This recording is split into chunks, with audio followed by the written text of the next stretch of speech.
Prince George's County is taking a new approach to crack down on crimes committed by kids.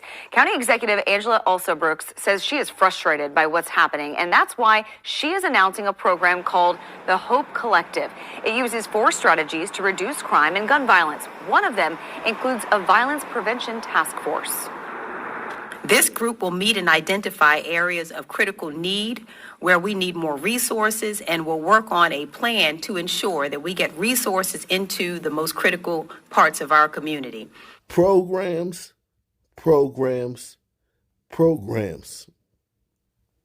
Services. A bunch of your taxpayer dollars go into little gremlins and demons, as they call themselves, that will be wasted, 1,000% wasted.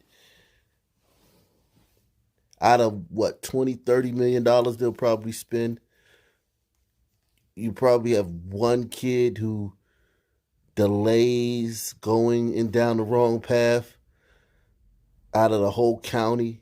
Because the kids that are doing this, they want to do it. And they love doing it. They love being the villain. They love being the bad guy. And the fact that y'all keep acting like y'all can save them is just showing how stupid y'all are. They will also work to develop short and long-term strategies to reduce violence in our communities. The Anti-Violence Initiative is modeled after an approach successfully used in Oakland, California. It's a combined effort that includes faith groups, nonprofits, and government organizations. You know what happened in Oakland during that time where they got the crime down? They priced all the Sun people out. Oakland's population went from about 60% Sun people to like 30 in over a course of a few years, and the crime went down. Had nothing to do with anything they did. It was just the population of Sun people went down in Oakland. Go look it up. And they're taking credit for it. And then now they're using that as something to use in other cities. Well, PG County's 90% Sun people. And it ain't changing no time soon, especially with D.C. people being priced out of the District of Columbia.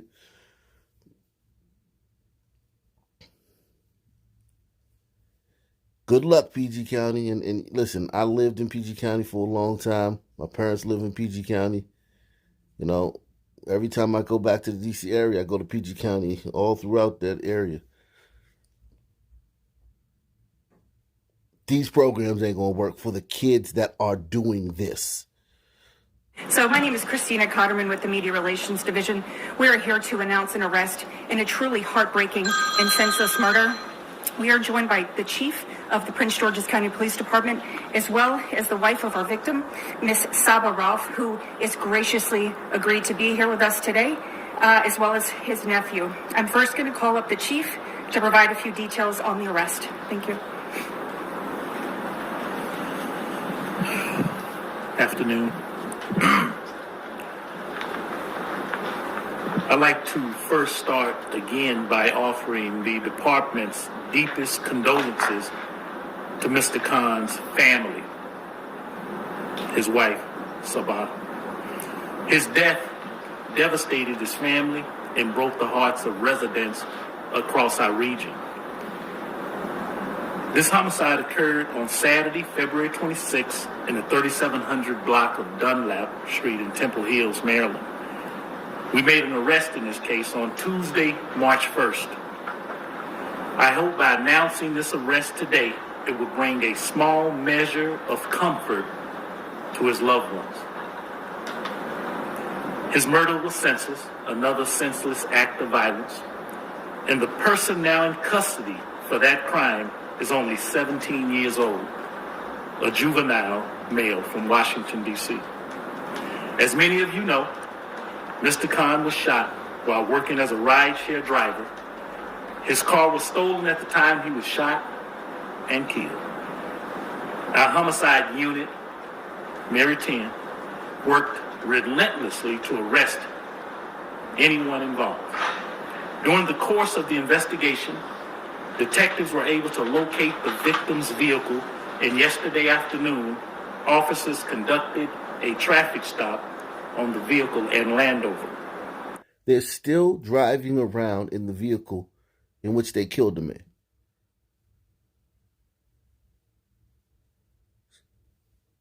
So I don't know whether they called the Uber or whatever, rideshare, Lyft, whatever, killed the guy, took his car. They're still just riding around town in it. To all the pasty liberals and the sisters, I know you have a heart for these guys and you want to help them, but they're not even helping themselves. Like, they were like, I could see riding around that night. The next day, you're still riding around in the car of an Uber driver that you killed?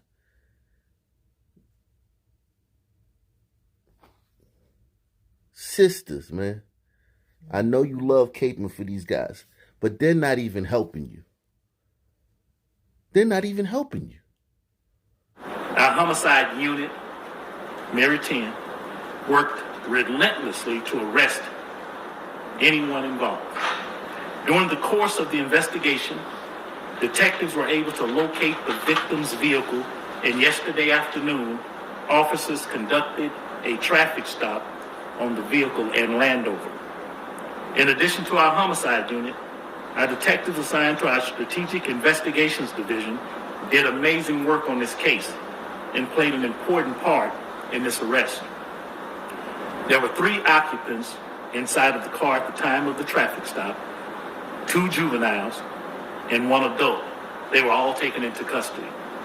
The 17-year-old male is now charged with Mr. Khan's murder, confessed to shooting the victim during a carjacking. See, sisters, you're out here caping for these guys and marching and protesting and trying to change laws. And this guy confessed. He ain't even plead not guilty. He ain't even say, I don't know nothing. So that y'all can be down there like, he ain't do it. Y'all targeting our teens, our kids. Y'all can't even go down there and do that. Our babies is just got bullseyes on their back. They just always think that we did. You can't even do that. He admitted to it. So when there's a crime in your neighborhood, you can't say nothing because, you're a rat. You're a snitch. But this guy, as soon as he got around the police, he told them everything. You see how unbalanced and wicked this relationship you guys have with these degenerates and criminals is? The 17-year-old male is now charged with Mr. Khan's murder, confessed to shooting the victim during a carjacking. He is charged as an adult with the murder and carjacking. The second 17-year-old male was also taken into custody. He's charged in connection with the carjacking in the 4800 block of Marlboro Pike that occurred at 10:30 p.m. after the murder of Mr. Khan. Mr. Khan's stolen vehicle was used in that carjacking. The third occupant, 19-year-old Daquan Childs of Washington, D.C., was charged with the unauthorized use of a vehicle. So they killed the Uber driver for his car, rode around, carjacked another person that night, and were just riding around the next day in the Uber driver's car. I don't know if they used the carjacked the other car, parked it somewhere. Yeah, that's usually what they used to do. I mean, they used to steal cars. When I was coming, it was mostly stealing cars. But now with the technology in the cars, they kind of like got it. Like a lot of cars that they want, the way you get them is to carjack people because you can't use like a screwdriver, knock the ball out of the ignition and, you can't do all that stuff. So The way they get the cars now is to carjack people. But there's so many groups of teens. I just think you guys just don't know. Like, they don't want your help. They enjoy doing what they're doing. And I guarantee you, when they pull up these two teens' rap sheets, they've probably been arrested 30, 40, 50 times apiece and been let out. And now that they've killed somebody and being charged as an adult, this is where the road stops for, I don't know how much time the judge is going to give them, but I guarantee you they've been dozens of arrests for violent crimes and just been let out the next day, thanks to sisters and pasty liberals who made it this way. Far too often, we're seeing juveniles, our youth, commit violent acts. The Prince George's County Police Department, we are committed to holding those responsible for breaking the law, no matter their age. We're working closely with our law enforcement partners across the region, in particular the Metropolitan Police Department, on this very issue. On Monday, I joined our county executive, Ms. Angela Also Brooks, as she announced the 20 members of our Violence Prevention Task Force. The task force is one part of an overall strategy of the Hope in Action Anti-Violence Project in collaboration with Pastor Tony Lee. We know it will take all hands-on-deck approach to preventing juveniles, our youth, from committing these violent crime acts, and we are committed to holding them accountable. No, let me fix that for you. Not from committing those violent crime acts, from killing people for their cars and then using those cars that they just killed a person for in other carjackings. There, I fixed it. Hands-on-deck approach to preventing juveniles, our youth, from committing these violent crime acts, and we are committed to holding them accountable with our other partners in this criminal justice system if they break the law. And at this time, before we take any questions, I'm going to pass it over to Mr. Khan's wife, Mrs. Sabat, if she would like to come and address you.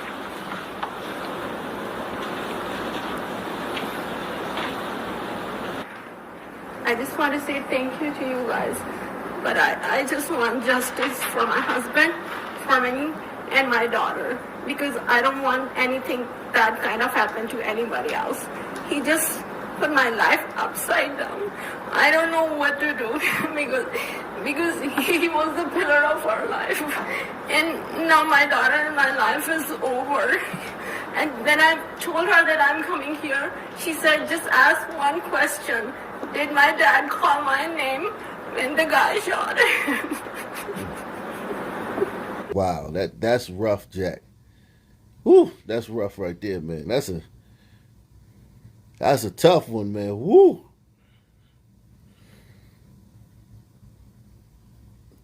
Woo. And now my daughter and my life is over. And then I told her that I'm coming here. She said, just ask one question. Did my dad call my name when the guy shot him?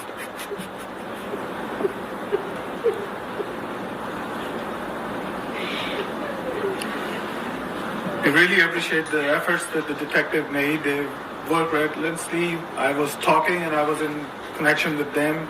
They've been letting us know how hard they've been working. And since it was an ongoing investigation, we didn't get much of the results at that time. But now that the arrest is made, it's a very long way from here to the justice. And all we care about is justice being served. And there should be harsh punishment for these youngsters who are doing this thing, because if there's no consequences, they would keep on doing it. And the way the justice system is, they probably would be out on the street with a bond or bail, and they would be doing the same thing. One of the occupants was, they already had charge sheets. So it's very important that once the police did the important task of getting these people, they should be they should be treated in a way where you know, we call our facilities correctional facilities, but I don't see anything coming out of there with the correction. You know, it's just the time being served up over there, and they become much bigger criminals. So the systems need to be changed, where there should be punishment which should be so severe that everybody else should get some kind of a before they commit any of this crime, they would think twice. This guy comes from a place where it's off with your hands. If you steal a goat, it's off with your hand. Give me that. Fwing! And then he comes to a place where you can carjack a guy, kill him, and the family's hoping that he doesn't get a bail or a bond. The family's hoping that. The kid might get out the way the thing is now until his court date. With an ankle monitor or something. Maybe they put an ankle monitor on him.